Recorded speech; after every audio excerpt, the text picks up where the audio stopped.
रुद्र महाविद्यालय की ऑनलाइन कक्षाओं में आपका स्वागत है। आज 5 सितंबर, आप सभी को पता है शिक्षक दिवस के रूप में मनाया जाता है। तो सभी को आज शिक्षक दिवस की मेरी तरफ से हार्दिक शुभकामनाएं हैं। प्यारे विद्यार्थियों, हम बात कर रहे थे बीएससी पार्ट सेकेंड ईयर में आपकी बुक इलेक्ट्रॉनिक फिजिक्स के बारे में। इसके बारे में इलेक्ट्रॉनिक फिजिक्स, उसमें हमारा पहला लेसन चल रहा था सर्किट एनालिसिस, परिपथ विश्लेषण के बारे में। और हमने 3-4 लेक्चर पढ़ लिए हैं, जिनमें नेटवर्क क्या होता है, नेटवर्क के प्रकार भी पढ़ लिए, इलेक्ट्रिक सोर्स के बारे में पढ़ लिया। उसके बाद में आज हम बात करेंगे किरचॉफ लॉ की, जो इलेक्ट्रॉनिक फिजिक्स में वेरी इम्पोर्टेंट है। Kirchhoff law, KCL and KVL, पूरी यानी कि एनालॉग जो फिजिक्स, एनालॉग इलेक्ट्रॉनिक फिजिक्स है, वो किरचॉफ लॉ पे डिपेंड करते हैं। और कंडक्शन एग्जाम में भी इसका बहुत बड़ा योगदान है। जैसे आपके साइंस के एग्जाम, कोई भी एग्जाम हो, लैब असिस्टेंट का हो, चाहे डीआरडीओ से संबंधित हो, चाहे नेट से संबंधित हो, चाहे कोई भी एंट्रेंस एग्जाम यूनिवर्सिटी से संबंधित हो, किरचॉफ लॉ के ऊपर न्यूमेरिकल पूछे जाते हैं। यानी कि केसीएल और केवीएल डिपेंड न्यूमेरिकल हर एग्जाम में पूछे जाते हैं। उससे पहले कल हमने 3 डेफिनेशन पढ़ी थी।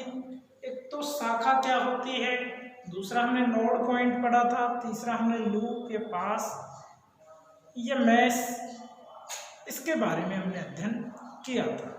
प्यारे विद्यार्थियों, सबसे पहले हम शाखा की बात करें तो शाखा किसे कहते हैं, यानी कि किसी भी नेटवर्क का वह भाग जहां पर धारा का विभाजन नहीं हो, उसे क्या कहते हैं, शाखा कहते हैं। दूसरी बात हमने पढ़ी थी संधि बिंदु या नोड बिंदु, कि वह परिपथ यानी कि जाल में परिभाषित हुए वह भाग जहां पर धारा का विभाजन हो, उसे हम क्या कहते हैं, नोड बिंदु कहते हैं। तीसरा हमने पढ़ा था लूप या पास, यानी कि जाल में उपस्थित वह बंद परिपथ जो 2 या 2 से अधिक शाखाओं से बना हुआ हो, उसे क्या कहते हैं, लूप या पास या मैश कहा जाता है।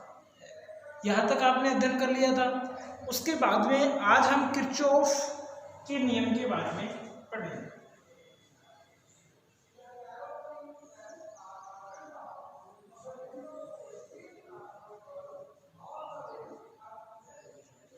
किसके बारे में अध्ययन करेंगे, किरचॉफ के नियम के बारे में अध्ययन करेंगे।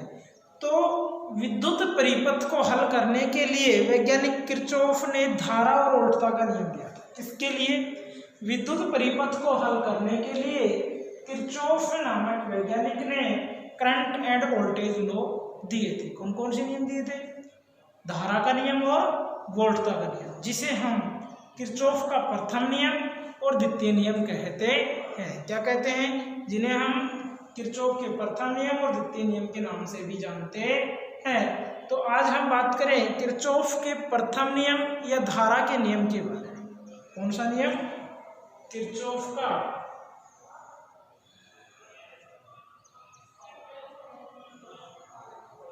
प्रथम नियम से धारा का नियम भी कहते हैं।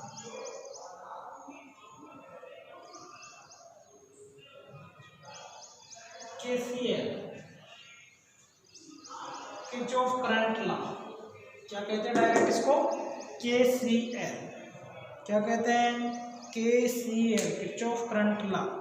ये क्या कहता है, इसके द्वारा परिपथ में विद्युत धारा के मान की गणना की जाती है। किरचॉफ के प्रथम नियम के माध्यम से विद्युत धारा यानी कि परिपथ में जो धारा उपस्थित है उसका मान कैलकुलेट किया जाता है। इस नियम के अनुसार किसी संधि बिंदु या नोड बिंदु पर सभी विद्युत धाराओं का बीजगणितीय योग 0 होता है।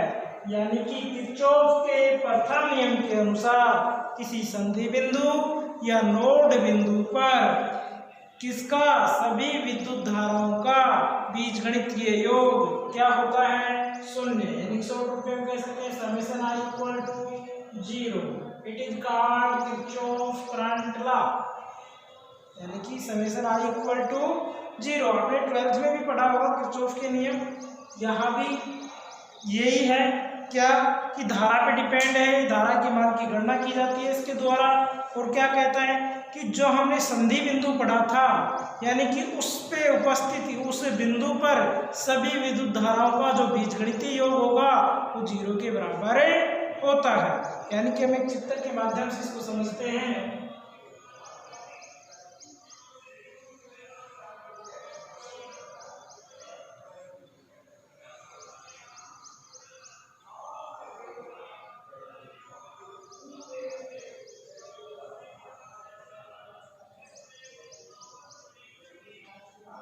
माना ये क्या है, कोई नोड बिंदु या संधि बिंदु जिसे किसके द्वारा व्यक्त किया गया है?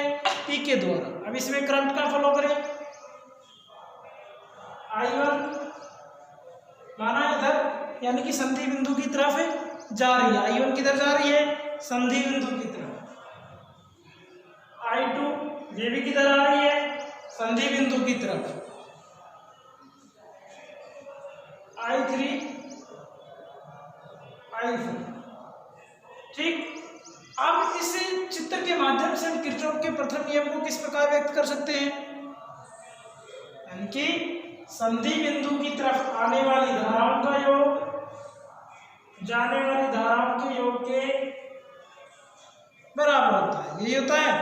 यानी कि इस नियम के अनुसार हम या इस नियम से स्पष्ट कर सकते हैं कि निवेशी धाराओं का बीजगणितीय योग निर्गत धाराओं के बीजगणितीय योग के तुल्य होता है। क्या कह सकते हैं कि इस नियम से स्पष्ट कर सकते हैं कि निवेशी धाराओं का जो बीजगणितीय योग होगा वो निर्गत धाराओं के बीजगणितीय योग के तुल्य होता है।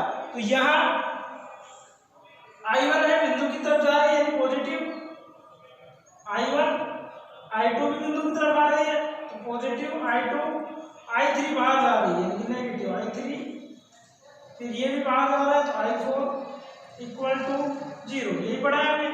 इसको कैसे सरल कर सकते हैं? पक्षांतरण करने पर I1 plus I2 equal to I3 plus I4, ऐसा कर सकते हैं। तो यही आपकी किरचॉफ का प्रथम नियम है। इसके अनुसार क्या कहा गया है कि इसके द्वारा परिपथ में विद्युत धारा के मान की गणना की जाती है और संधि बिंदु या नोड बिंदु पर सभी विद्युत धाराओं का बीजगणितीय योग 0 होता है। जहां तक किसी कोई दिक्कत, दूसरी भाषा में क्या कह सकते हैं कि इस नियम से स्पष्ट होता है कि निर्गत धाराओं का बीजगणितीय योग किसके तुल्य होता है? भाई निर्गत धाराओं का जो बीजगणितीय योग होता है वो किसके तुल्य होता है? निवेशी धाराओं के बीजगणितीय योग के तुल्य होता है। यानी कि I1 plus I2 equal to I3 plus I4। इसे हम क्या लिख सकते हैं? Summation of I equal to 0। ये क्या कहलाएगा? KCL। क्या कहलाएगा? KCL। और यही किरचॉफ का धारा नियम कहलाता है। अब बात करते हैं कि किरचॉफ का जो धारा नियम होता है वो आवेश संरक्षण सिद्धांत पर आधारित होता है। यानी कि ये आवेश संरक्षण नियम को संतुष्ट करता है। अब ये आवेश क्या होता है, आवेश संरक्षण नियम क्या होता है, तो आपने पहले भी पढ़ा होगा कि इस नियम के अनुसार हम कह सकते हैं कि आवेश को न तो उत्पन्न किया जा सकता न नष्ट किया जा सकता, इसको एक रूप से दूसरे रूप में ट्रांसफर किया जा सकता है। तो प्यारे विद्यार्थियों, आवेश का जो संरक्षण नियम होगा वो किरचॉफ के धारा नियम पर आधारित होता है, किरचॉफ के धारा नियम को संतुष्ट करता है। अब हम बात करें आवेश संरक्षण नियम क्या होता है, तो इस नियम के अनुसार आवेश का न तो उत्पन्न किया जा सकता न उसे नष्ट किया जा सकता, उसे एक रूप से दूसरे रूप में क्या किया जा सकता है, स्थानांतरण किया जा सकता है। और आवेश एक संरक्षित या नियत राशि होती है, यानी कि हम लिख सकते हैं Q इक्वल टू कॉन्स्टेंट। किसमें है? आवेश संरक्षण नियम। किसमें है? आवेश संरक्षण नियम, यानी कि चार्ज कंजर्वेशन लॉ। ठीक, ये हो गया आपके किरचॉफ का प्रथम नियम। अब हम बात करें किरचॉफ के द्वितीय नियम की, या लूप पास के नियम की, या फिर उसे हम वोल्टता नियम भी कहते हैं। क्या कहते हैं? किरचॉफ का वोल्टता नियम। इसके अनुसार क्या होगा? विद्युत परिपथ में इसकी सहायता से किसका मान याद किया जाएगा? विद्युत वोल्टता का मान याद किया जाता है। और इस नियम के अनुसार किसी निश्चित दिशा में लूप के लिए विद्युत वोल्टताओं का बीजगणितीय योग शून्य होता है। क्या कहेंगे? कि इस नियम के अनुसार किसी निश्चित दिशा में लूप के लिए विद्युत वोल्टताओं का बीजगणितीय योग शून्य होता है, यानी कि हम कह सकते हैं डेल वो summation V equal to 0। Kirchhoff का द्वितीय नियम।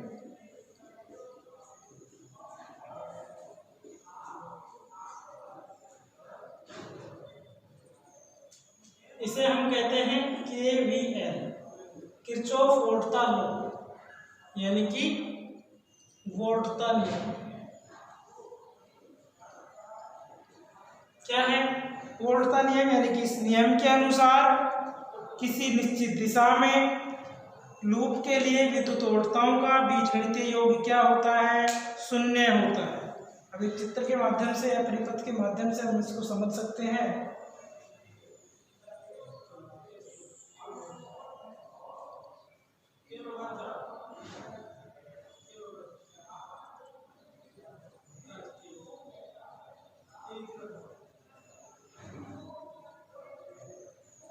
करंट फ्लो किस तरफ होता है?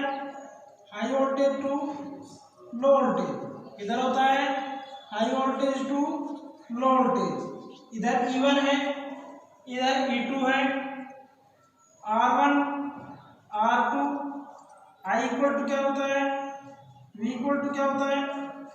IR। ये होता है। अब हम इधर से इसमें याद करें वोल्टता, तो ये नेगेटिव टू पॉजिटिव, तो क्या हो जाएगा? Minus E1। यहाँ पॉजिटिव यहाँ नेगेटिव, यानी कि प्लस V1। यहाँ पॉजिटिव यहाँ नेगेटिव, यानी plus V2। Positive negative plus E2 equal to 0। यही है किरचॉफ का जो सेकंड नियम है, या वोल्टता नियम, किरचॉफ वोल्टता नियम KVL। ठीक, इसमें क्या कहा है कि इस नियम के अनुसार किसी निश्चित दिशा में लूप के लिए विद्युत वोल्टताओं का बीजगणितीय योग क्या होता है? शून्य होता है, यानी कि del V equal to summation V equal to 0।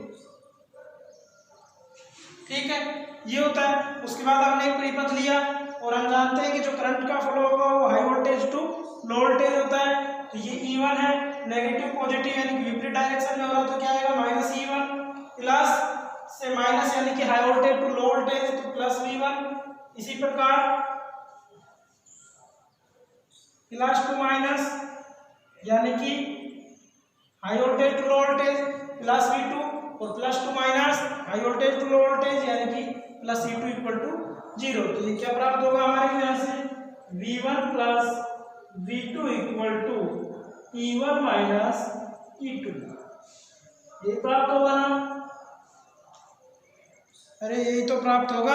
तो होता है, हम कह सकते हैं कि जो किरचॉफ का द्वितीय नियम है इसे हम लूप या पास का नियम भी कहते हैं, और यह ऊर्जा के संरक्षण पर आधारित होता है। किस पर होता है? यह नियम ऊर्जा संरक्षण नियम को संतुष्ट करता है, यानी कि हम क्या कह सकते हैं? U equal to constant. क्या कह सकते हैं? U equal to constant. यानी कि जो एनर्जी कंजर्वेशन लॉ होगा, ऊर्जा संरक्षण नियम,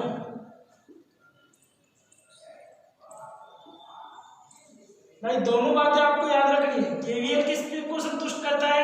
एनर्जी कंजर्वेशन लॉ को। केसीएल किसको संतुष्ट करता है? चार्ज कंजर्वेशन लॉ को। किसको करता है? आवेश संरक्षण नियम। किरचॉफ का द्वितीय नियम यानी कि वोल्ट का नियम किसको करता है? ऊर्जा संरक्षण नियम को। आवेश का संरक्षण नियम क्या है? किसके अनुसार आवेश को न तो उत्पन्न किया जा सकता न नष्ट किया जा सकता, इसको एक भाग रूप से दूसरे रूप में ट्रांसफर किया जा सकता है। इसी प्रकार ऊर्जा का संरक्षण नियम होगा। आवेश के स्थान पर जो आवेश शब्द है उसके स्थान पर ऊर्जा का उपयोग कर लिया जाता है। तो क्या कहेंगे कि ऊर्जा को न तो उत्पन्न किया जा सकता और न ही नष्ट किया जा सकता। क्या किया जा सकता है? एक रूप से दूसरे रूप में स्थानांतरित किया जा सकता है, यानी कि इसे एक भाग से दूसरे भाग में स्थानांतरित किया जा सकता है और यह एक संरक्षित और नियत राशि होती है। अतः U equal to constant. Dear students, आज हमने 2 लॉ पढ़े हैं किरचॉफ के। पहला नियम कौन सा था? पहला नियम है धारा से संबंधित नियम, जिसे हम कहते हैं किरचॉफ करंट लॉ। क्या कहते हैं? Kirchhoff current law. क्या काम करता है? ये धारा से संबंधित गणना करता है किसी भी विद्युत परिपथ में। और क्या कहता है इस नियम के अनुसार? क्या कहा जाता है इस नियम को? यानी कि किरचॉफ का प्रथम नियम भी कहा जा सकता है। और इसका जो परिभाषा है वो क्या है कि किसी भी संधि बिंदु या नोड बिंदु के लिए सभी विद्युत धाराओं का जो बीजगणितीय योग होगा वो क्या होगा? शून्य होता है। यानी कि निवेशी धाराओं का बीजगणितीय योग निर्गत धाराओं के बीजगणितीय योग के तुल्य होता है। वो तो प्रथम लॉ हो गया। फिर डिपेंड किस पे है? चार्ज कंजर्वेशन लॉ पे, यानी कि इसको ये संतुष्ट करता है। यानी कि हम कह सकते हैं कि जो Q इक्वल टू कॉन्स्टेंट होगा। इसी प्रकार सेकंड लॉ है वोल्टता नियम। ये क्या कहता है? वोल्टता नियम कि किसी भी लूप के लिए विद्युत वोल्टताओं का जो बीजगणितीय योग होगा वो शून्य है। ठीक है। Summation of equal to 0। ये किस को संतुष्ट करता है?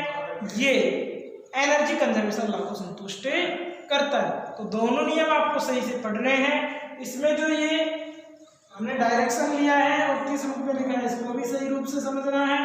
यानी कि हम जानते हैं कि करंट का जो फ्लो होगा वो high voltage to low voltage होता है। इसी प्रकार इसमें आने वाली धारा यानी कि I1 I2 पॉजिटिव, जाने वाली धाराओं को ऋणात्मक लिया जाता है। ठीक है। तो आज के लिए काफी। कल हम लूप विश्लेषण, पाथ विश्लेषण इनके बारे में अध्ययन करेंगे।